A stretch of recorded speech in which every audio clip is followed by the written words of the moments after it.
Hello दोस्तों, beginner friend में आपका स्वागत है और अभी हम कर रहे हैं करंट अफेयर्स आज की। Justice Arun Pali appointed chief justice of Jammu and Kashmir and Ladakh high court. The central government notified the appointment of justice Arun Pali. कौन है justice Arun Pallai has chief justice of high court of Jammu and Kashmir and Ladakh.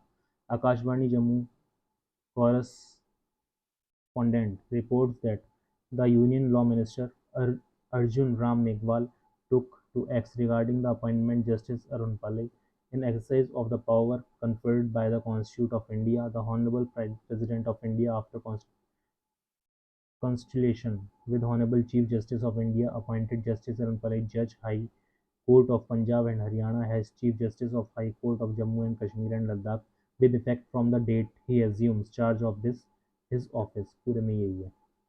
Supreme Court sets 3-month deadline for President to decide on bills referred by Governor. The Supreme Court has ruled that President must decide on state bills reserved by governors for presidential assent within 3 months.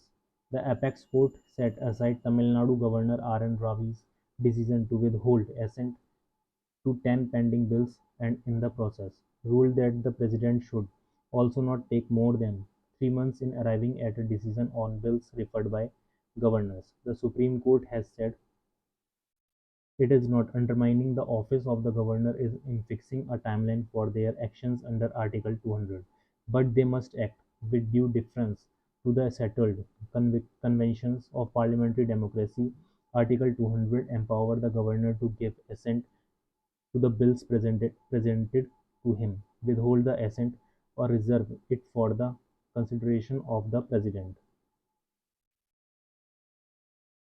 President Mumu highlights trade investment potential in meeting with Italian Deputy PM Antonio Tajani.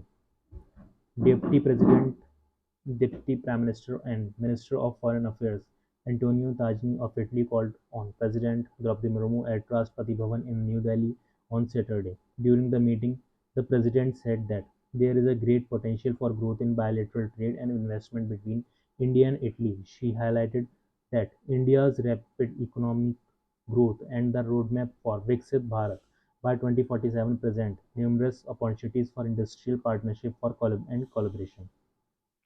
Army Chief facilitates 1971 war veteran other with Veteran Achievers Award in Jalandhar.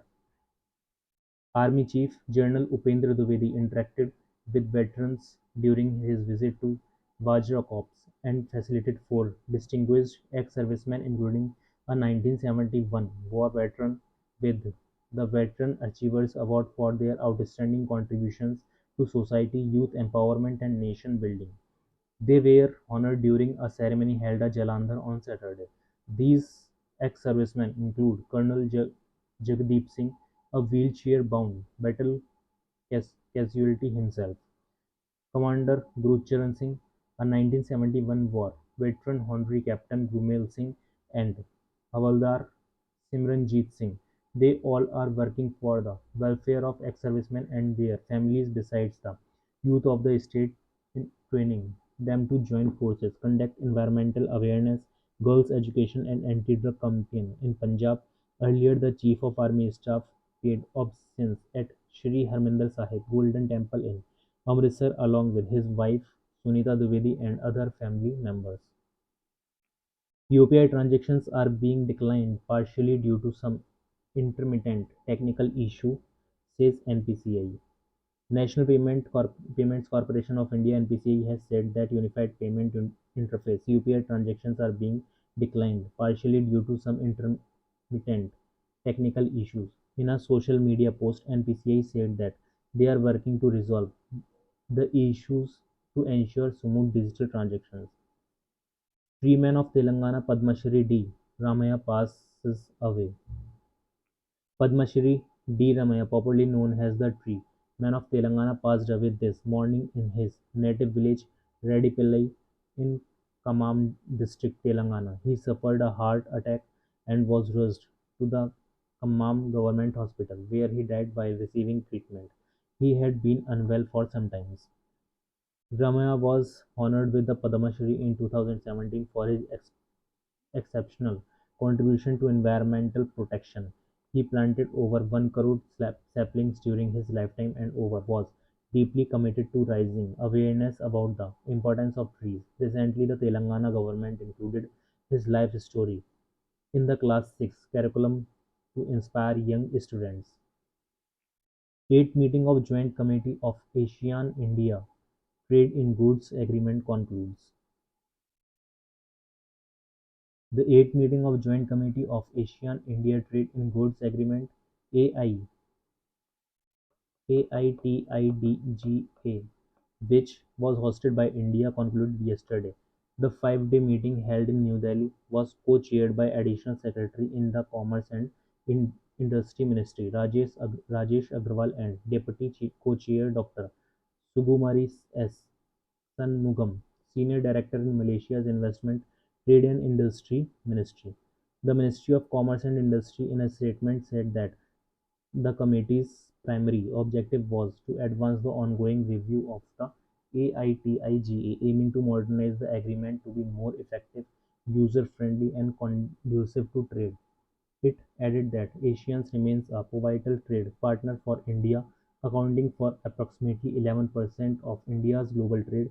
In the fiscal year 2023-24, bilateral trade between India and ASEAN reached $121 billion. The meeting also saw participation from delegates representing Asian countries, including Brunei, Cambodia, Indonesia, Laos, PDR, Malaysia, Myanmar, Philippines, Singapore, Thailand, and Vietnam. Union Minister Piyush Goyal says national interest cannot be compromised to meet trade agreement deadlines. Union Commerce and Industry Minister Piyush Goyal has emphasized that national interest cannot be compromised just to meet trade agreement deadlines. The minister said trade agreement should be win for both sides. Mr. Goyal was speaking at ninth Global Technology Summit in New Delhi yesterday, where he highlighted the opportunities that lie ahead for India in reshaping global trade, especially with trusted partners such as the United States. Speaking on free trade agreements, the ministers stated that while timelines are aspirational, national interest cannot be compromised to meet trade agreement deadlines, asserting that it must be equitable, fair, and mutually beneficial. India is currently working on trade agreements with many countries and blocs of nations, including with the European Union, the United Kingdom, and the United States. On free trade agreement with EU, Mr. Goyal acknowledged progress but pointed out challenges, especially around non-trade issues being linked with climate regulations. He said Europe must consider the non-tariff barriers it has created. He warned that these are becoming trade hurdles not just for India but for the global economy. Center launches Global Tariff and Trade Help Desk to assist stakeholders in navigating trade issues.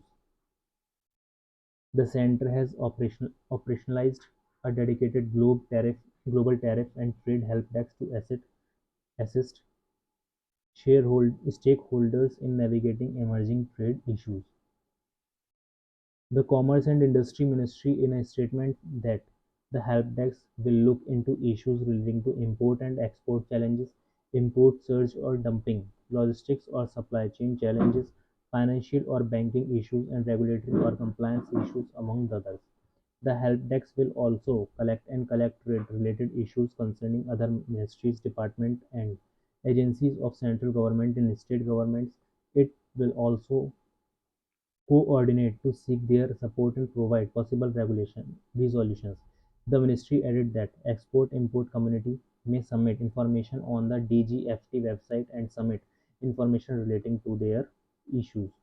They can send email dgft edi@nic.nic.in with the subject header Global Tariff and Trade Help Desk, or can also call the toll-free number at 1800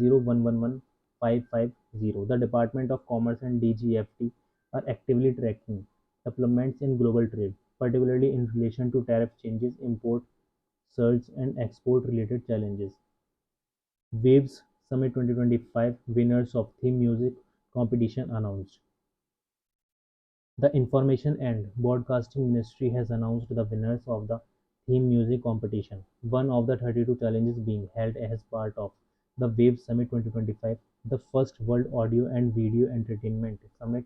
Waves 2025 is scheduled to be held in Mumbai from 1st to 4th May this year. Six winners were chosen from hundreds of entries received from across the country. A distinguished jury selected the winners after a rigorous evaluation of their originality, musicality, and alignment with the Waves theme for music and dance.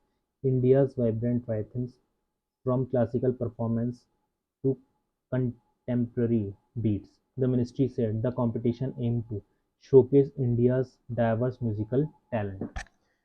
और इसी के साथ current affairs हो जाती है समाप्त।